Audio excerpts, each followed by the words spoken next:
On démarre en effet cette table ronde par l'épidémiologie des Mickey. Pourquoi s'intéresser à cette épidémiologie ? Eh bien, connaître l'évolution de l'épidémiologie des maladies inflammatoires chroniques de l'intestin est essentiel pour mieux comprendre leur pathogénie et puis aussi anticiper le poids qu'auront ces maladies sur notre système de soins. Les Mickey ont émergé dans les régions occidentales en 1750 et leur incidence a augmenté ensuite de façon considérable au milieu du XXe siècle.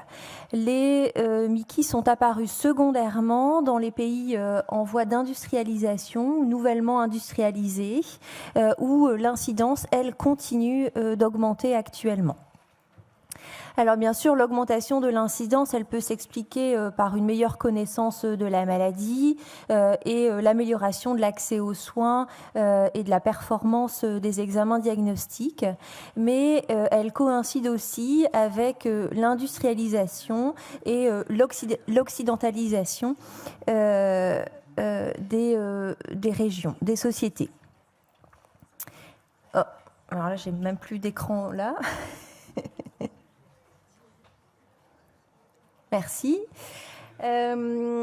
Les études en population générale récentes montrent que l'incidence des Mickey en Amérique du Nord et en Europe semble s'être stabilisée depuis les dernières décennies du XXe siècle et commence même à diminuer dans certaines régions. Depuis le début du XXIe siècle. Cette diminution ou stabilisation de l'incidence des Mickey ne semble concerner que les cas diagnostiqués à l'âge adulte, puisque en effet les données épidémiologiques les plus récentes montrent que l'incidence continue d'augmenter dans les formes pédiatriques et en particulier dans les régions du monde où l'incidence était initialement faible, en particulier en Asie et en Amérique du Sud.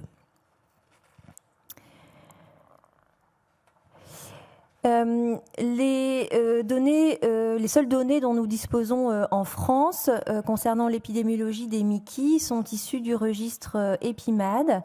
Ce registre recense en population générale tous les cas incidents de Mickey dans 4 départements du nord de la France qui représentent environ 9% de la population française. Ces données d'incidence ont été réactualisées de façon récente à partir de l'ensemble des cas enregistrés dans le registre entre 1988 et 2017. Au cours de cette période, un total de 22 879 cas certains ou probables de Mickey ont été recensés, soit une incidence globale des Mickey de 12,7 pour 100 000 habitants sur cette période de 30 ans. La maladie de Crohn représentait 59% des cas incidents avec un âge médian au diagnostic de 26 ans. La moitié des patients avaient une atteinte iléocolique au diagnostic et 74% d'entre eux avaient un phénotype inflammatoire non compliqué au diagnostic. 5% enfin des patients atteints de maladie de Crohn avaient des lésions anopérinéales à type de fistule ou d'abcès au diagnostic de la maladie. La RCH représentait, elle, 38% des cas incidents de Mickey, avec un âge médian au diagnostic plus tardif de 35 ans. Et un tiers des patients avaient une atteinte colique étendue au diagnostic. Quel que soit le type de Mickey, le délai diagnostique ne variait pas au cours de la période entre 1988 et 2017, avec un délai diagnostique de 3 mois dans la maladie de Crohn et 2 mois dans la RCH.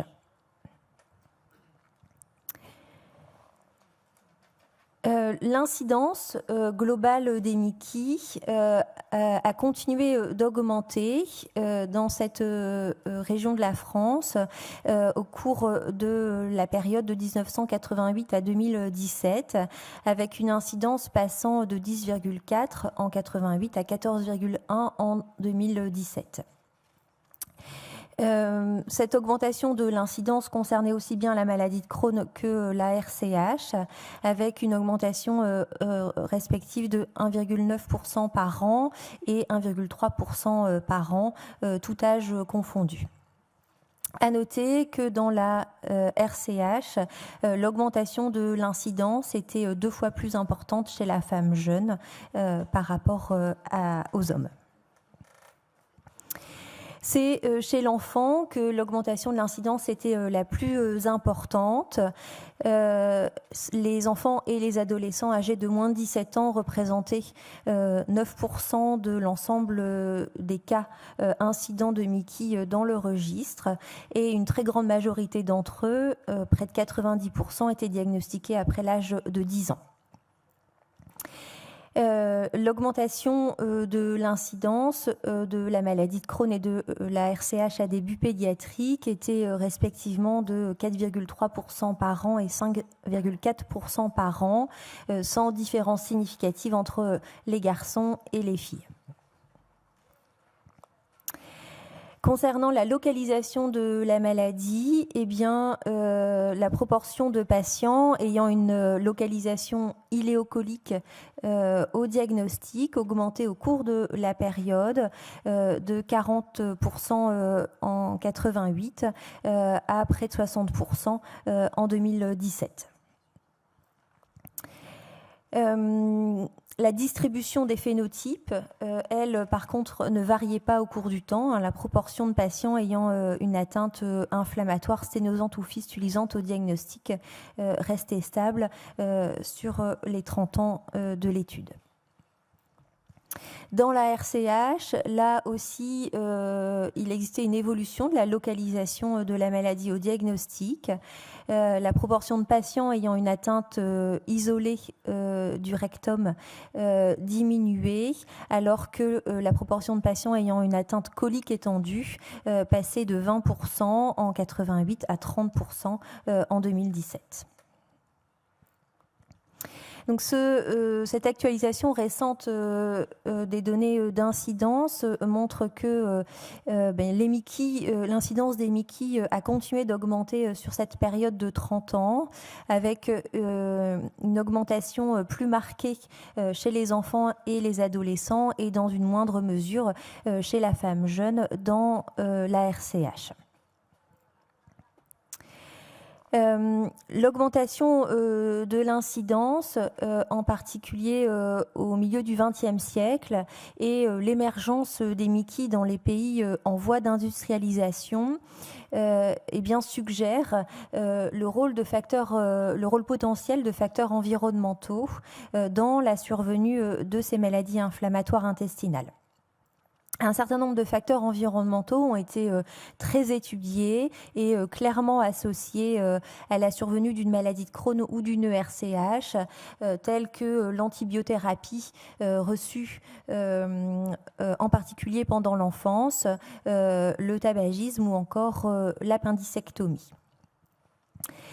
Et puis émergent de nouveaux facteurs environnementaux et en particulier l'alimentation.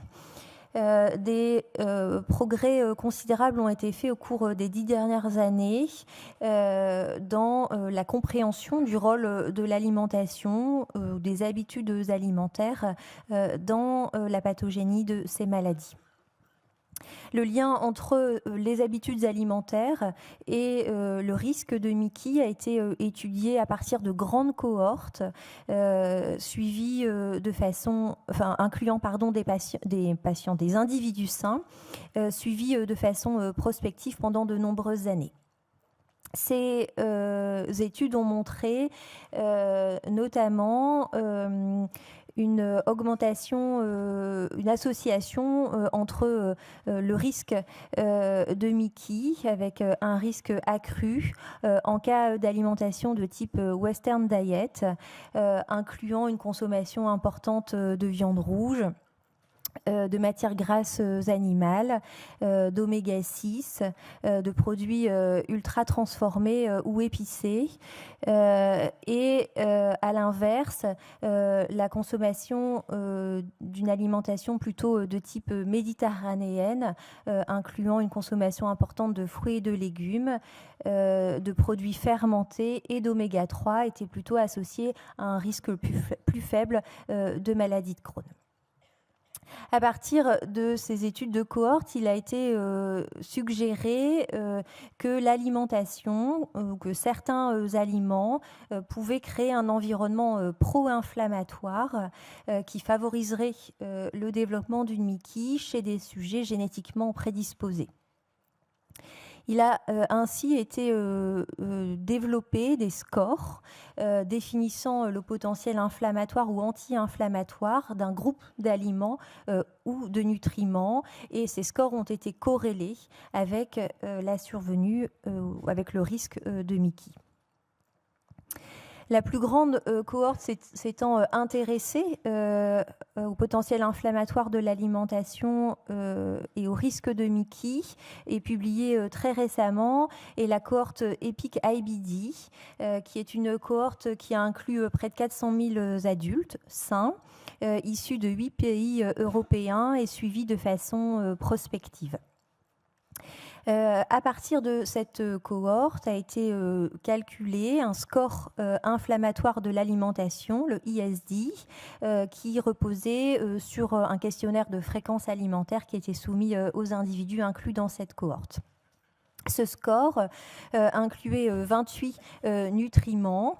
Lorsque le score était positif, il était en faveur plutôt d'une alimentation à potentiel pro-inflammatoire, alors qu'un score négatif correspondait à une alimentation anti-inflammatoire. Les individus inclus dans cette cohorte ont été suivis pendant une période de 14 ans et au cours de cette période, 184 cas incidents de maladie de Crohn et 459 RCH ont été recensés. Cette cohorte a montré qu'un score ISD élevé, donc une alimentation inflammatoire, était associé à un risque plus élevé de maladie de Crohn, mais pas de rectocolite hémorragique. En tout cas, il n'y avait pas d'association entre ce score et le risque de rectocolite hémorragique. Chaque augmentation d'une unité du score ISD était associée à une augmentation de 12% du risque de maladie de Crohn. Lorsqu'on regarde en détail les nutriments inclus dans ce score, eh bien, le risque de maladie de Crohn était d'autant plus élevé que la consommation de certains nutriments était faible, en particulier la consommation de fibres alimentaires, d'acides gras monoinsaturés, de vitamine C, de magnésium, d'oignons et d'alcool. À côté du rôle de l'alimentation, commence à émerger le rôle de la pollution environnementale et en particulier son implication est suggérée par l'hétérogénéité de la répartition géographique des cas de Mickey.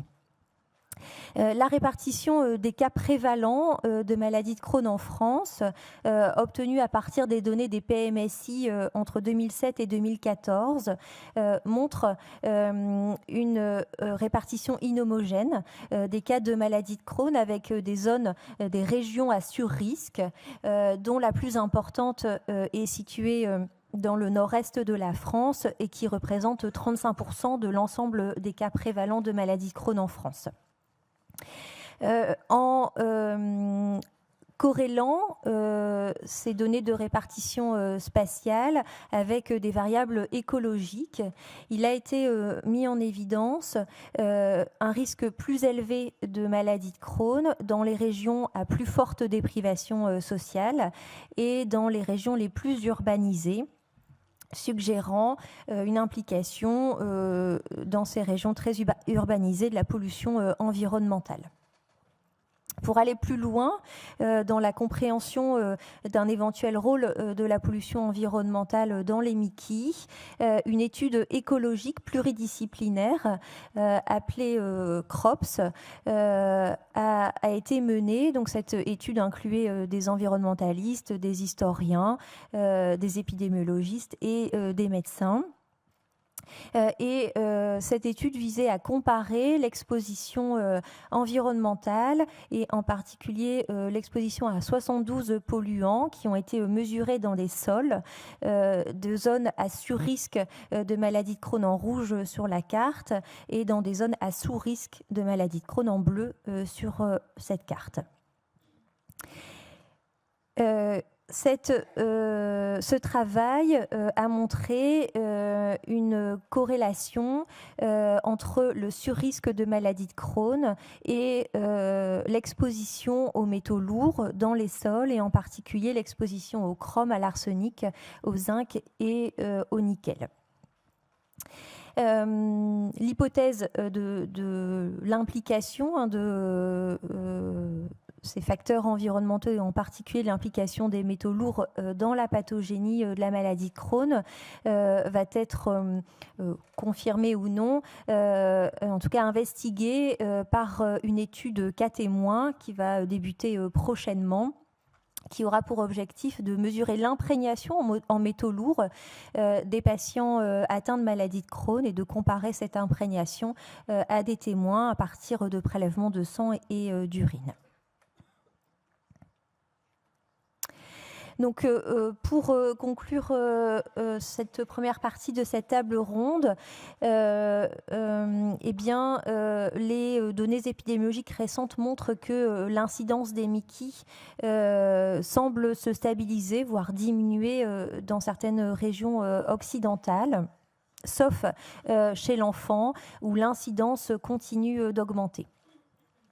Même si l'incidence se stabilise ou diminue, les nouveaux cas incidents associés à une faible mortalité liée au MICI et au vieillissement de la population eh bien, contribuent à l'augmentation continue de la prévalence et donc de la charge pour notre système de soins.